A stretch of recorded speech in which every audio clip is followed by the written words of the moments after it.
Technical information produced by Tradewinds Climate Systems is intended for use by licensed HVAC contractors only.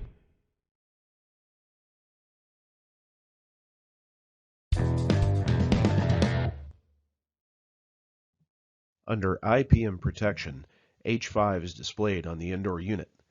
The judgment condition and method for this error: if the IPM does not provide adequate power to the drive chip, the system shuts down. The possible causes are compressor wiring, loss of phase or phase reversal, current to the compressor is too high, the drive board IPM module 15-volt power supply is below 13.5 volts. The drive board 6-line pulse width modulation signal and corresponding element are faulty.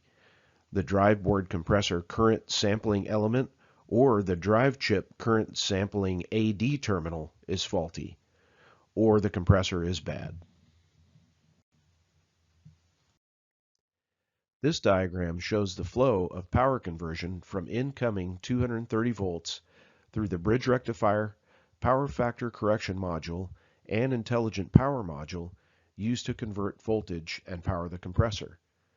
The power factor correction, or PFC module, is used to send electrical pulses to the compressor for operation.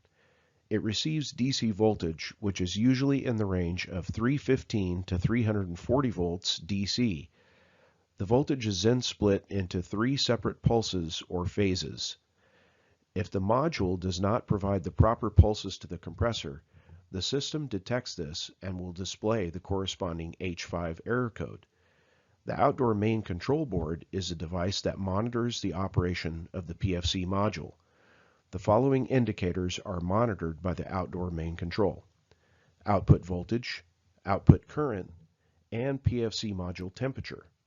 If the PFC output current is too high, the system will usually display the error as an H5 overcurrent error.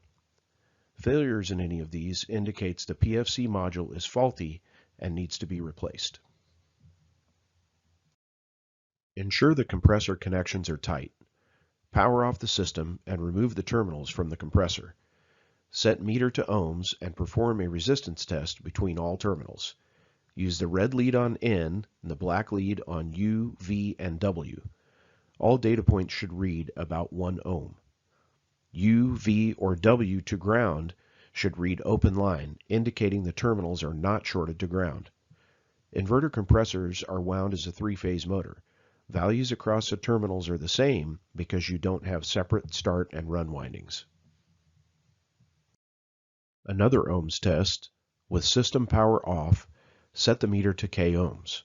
Measure the resistance between P and U, P and V, P and W, N and U, N and V, and N and W. The resistance should be above 10 K ohms with no large differences. You can also perform a diode test on the main board to verify proper readings on the driver section of the board. With power off, set the meter to diode. Use the black lead on P and the red lead on U, V, and W. Use the red lead on N and the black lead on U, V, and W. All 6 data points should read between 0.3 volts and 0.7 volts. You can also perform a powered test. Select DC volts on the meter and test the discharge points P for positive and N for negative on the board. The voltage should be between 310 and 340 volts DC. Select AC volts on the meter and test terminals of power supply L for live and N for neutral on the PCB. The voltage should be between 210 volts and 240 volts AC. In other parts of the world, they don't have separate terminals for L1 and L2. They send 230 volts straight to L1.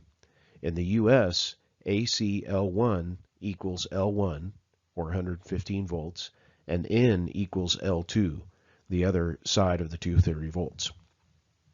Board diagrams can be found in the service manual to locate the test points on the boards.